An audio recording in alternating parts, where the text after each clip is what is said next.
అన్ని దేవాలయాల్లో ప్రసాదంగా భక్తులకు విభూతి, కుంకుమ, చందనం తదితరాలను ఇస్తే నుదుటికి పెట్టుకోవచ్చు.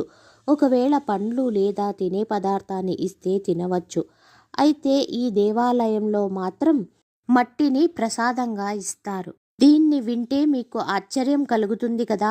అవును, కుక్కే సుబ్రహ్మణ్య దేవాలయంలో ప్రసాదంగా పుట్టమట్టిని ఇస్తారు. దీని పేరు మృతిక అని అంటారు. ఈ ప్రసాదంతో కలిగే ప్రయోజనాలు వింటే నిజంగా ఆశ్చర్యపోతారు. మృతికా ప్రసాదాన్ని ఎవరు ధరిస్తారో వారికి నాగుల భయం ఉండదు. నాగదేవతల అనుగ్రహం ఉంటుంది.